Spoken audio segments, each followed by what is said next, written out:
Le Parti communiste chinois fait marche arrière sur le zéro Covid si rapidement. Ça donne le coup de fouet aux gens. Mais pourquoi le font-ils maintenant ?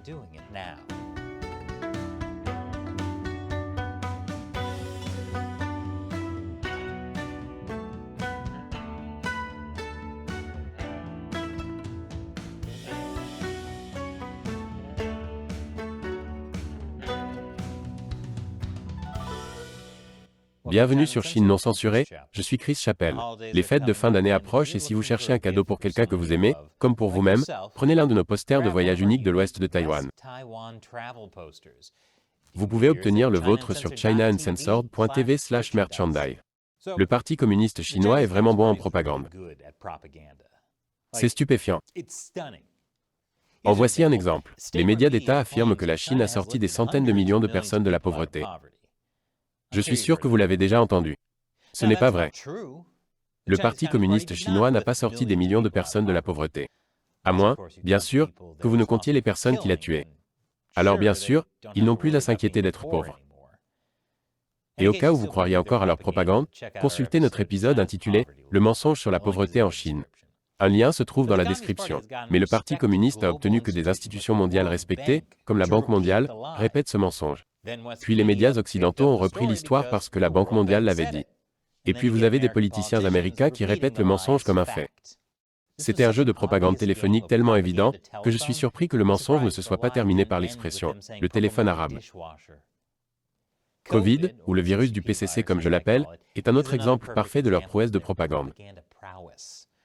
Lorsque l'épidémie a commencé, ils ont détenu et menacé des personnes comme le Dr Li Wenliang qui ont essayé de mettre en garde les autres contre le virus. Cela faisait partie d'une opération de camouflage qui leur permettait de protéger les autorités de tout reproche et d'amasser des fournitures médicales. Ils ont suivi les scientifiques jusqu'à leur domicile pour pouvoir les jeter en prison. Pour contrôler la propagation en Chine, ils ont bloqué les voyages intérieurs à Wuhan, mais ont en fait encouragé les voyages internationaux, aidant le virus du PCC à se répandre dans le monde. Et pour couronner le tout, il y a de fortes chances que le virus lui-même ait fui d'un laboratoire de Wuhan. Plus d'1 million d'Américains sont morts du virus CCP. Pardon, plus d'1 million d'Américains ont été sortis de la pauvreté grâce au virus du PCC. On pourrait penser que le Parti communiste aurait eu l'air horrible. Mais ils ont réussi à en faire une victoire de propagande. Grâce en grande partie à tout l'argent que le parti injecte dans l'ONU et l'OMS, la Chine a obtenu que les experts fassent l'éloge de sa réponse au coronavirus. Presque tous les États membres félicitent la Chine pour ce qu'elle a fait. La Chine a agi massivement à l'épicentre, à la source de l'épidémie. Bon sang, je me demande pourquoi les médecins feraient l'éloge du gouvernement qui leur verse des tonnes d'argent et, oh ouais, enferme les médecins. Voici un autre officiel de l'OMS. Si j'avais du Covid-19, je voudrais être traité en Chine. Wow, ça a plus mal vieilli que cette chemise. Je suis un homosexuel. Mais à l'époque, les médias américains poussaient aussi ce message. Voici un journaliste du New York Times interviewé sur MSNBC. La Chine a eu un énorme succès dans la lutte contre son épidémie. Il continue pendant 5 minutes à dire combien l'approche de la Chine est géniale. Le New York Times a également insisté sur l'idée que la réaction de la Chine a permis au monde de gagner du temps, mais que l'Occident l'a gaspillé. Ils ont repris cette idée directement des médias d'État chinois. Le monde a gagné du temps, vraiment ? Parce que je croyais que la Chine stockait des fournitures médicales pendant qu'elle couvrait l'affaire. Le New York Times a également jeté la liberté aux orties en disant que la réponse autoritaire de la Chine en valait vraiment la peine. L'Occident pourrait trouver qu'il doit travailler plus dur pour vendre sa vision de la liberté, après que la Chine a rendu son modèle si attrayant. Ces gros titres ont-ils un mandat présidentiel ? Parce qu'ils vieillissent tous horriblement. Je m'en prends un peu au New York Times parce que, eh bien, ils rendent les choses faciles, mais c'était très répandu. Presque autant que l'était le Covid. Le fait est que le Parti communiste chinois est très bon en propagande. Ce qui m'amène à zéro Covid. Ça a complètement détruit l'économie chinoise et a déclenché le type de protestation que nous n'avions pas vu en Chine depuis. Eh bien, les protestations démocratiques des étudiants de 1989. Juste pour être clair, il y a souvent des protestations en Chine. Mais ils n'ont pas l'habitude d'appeler le PCC à démissionner. On pourrait penser que le PCC aurait eu l'air horrible. Mais regardons comment ils transforment cela en une nouvelle victoire de propagande. La suite après la pause. Bon retour. Le Parti communiste chinois avait un problème. La politique zéro Covid a été un désastre. Mais le Parti communiste n'a jamais admis avoir fait des erreurs. Et il n'est pas prêt de le faire maintenant. Alors comment prendre du recul par rapport à la politique zéro Covid sans admettre que c'était une erreur en premier lieu? Les récentes manifestations massives ont peut-être donné la réponse au parti. Depuis la manifestation, le Parti communiste a fait marche arrière sur certaines de ses politiques zéro Covid. Les autorités ont annoncé la semaine dernière un assouplissement spectaculaire des exigences en matière de tests, de laissez-passer de santé numérique, de suivi et de quarantaine. Est-ce une victoire pour les manifestants? Eh bien, si vous avez fait attention, vous savez que le PCC ne se soucie pas du peuple, de l'opinion populaire, et surtout des manifestants. Il se passe quelque chose d'autre.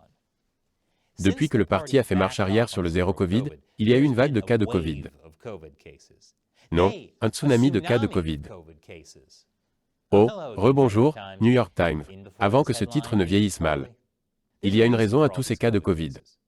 La poursuite par la Chine du zéro Covid a entraîné un faible niveau d'immunité naturelle parmi le public, laissant la population vulnérable. En plus de ça, les officiels chinois ont admis que les vaccins chinois n'étaient pas très efficaces.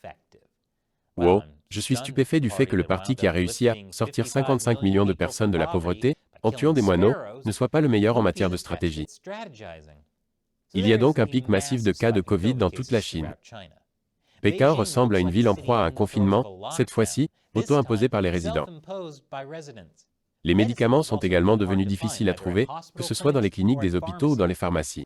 Weibo, le service de médias sociaux populaire en Chine, a été inondé de personnes de tout le pays partageant des nouvelles de leurs infections et de leurs expériences personnelles avec Covid. Parce que même lors d'une épidémie infectieuse massive pendant des manifestations sans précédent contre un régime autoritaire, les gens veulent toujours sauter sur les médias sociaux et parler d'eux-mêmes. Nous sommes vraiment tous pareils. Les hôpitaux sont débordés. La Chine compte 4,5 lits de soins intensifs pour 100 000 habitants, selon les données du gouvernement. Une personne a même déclaré au Washington Post, « Tout le monde a dit que la vie allait revenir à la normale, mais pour moi, c'est allé de mal en pis. » C'est exactement ce que veut le Parti communiste chinois. Ils veulent que les gens regrettent les confinements. Qu'ils se disent que les choses étaient meilleures sous le régime zéro Covid. Si vous voulez en savoir plus sur la vague actuelle de Covid, regardez l'épisode que nous avons fait en début de semaine. Je vais mettre un lien ci-dessous. Le zéro Covid ne pouvait pas durer éternellement. Il détruisait l'économie de la Chine. Donc le parti devait finir par reculer. Et quand il l'a fait, il savait qu'il y aurait une poussée de Covid.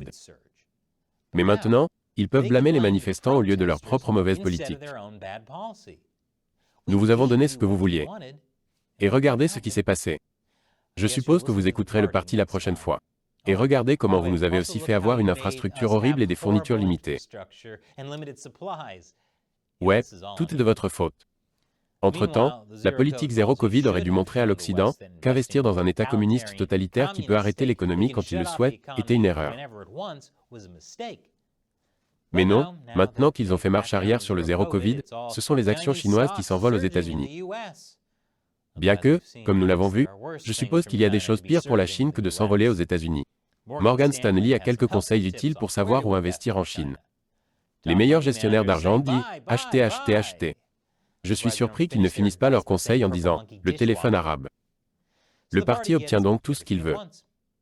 Il peut éviter les reproches du zéro Covid et faire en sorte que l'économie chinoise ronronne à nouveau gentiment. C'est impressionnant, presque. Bien sûr, la propagande du PCC ne peut pas fonctionner si les gens sont informés. Et c'est pourquoi il est si important que vous laissiez un like et que vous partagiez ces épisodes avec vos amis. Et pour remercier tous ceux qui soutiennent l'émission sur le site de financement participatif Patreon ou sur la plateforme médiatique exclusive Local, je réponds à leurs questions à la fin des épisodes. La question d'aujourd'hui vient de Sinosport sur Local, qui dit « Merci pour avoir fourni un aperçu honnête des actions du PCC.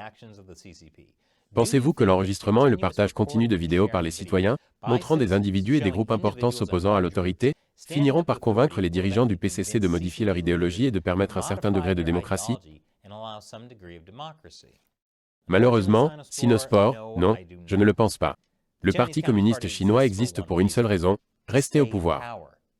Et s'il autorise un quelconque degré de démocratie, cela constitue une menace directe pour son pouvoir. C'est un point de non-retour pour eux. Le chef du PCC, Xi Jinping, a souvent rappelé que l'Union soviétique s'est effondrée parce que Gorbatchev était faible et a autorisé les réformes politiques. On peut donc affirmer sans risque de se tromper que le Parti communiste chinois n'a aucune envie d'écouter les manifestants et de céder à leurs demandes.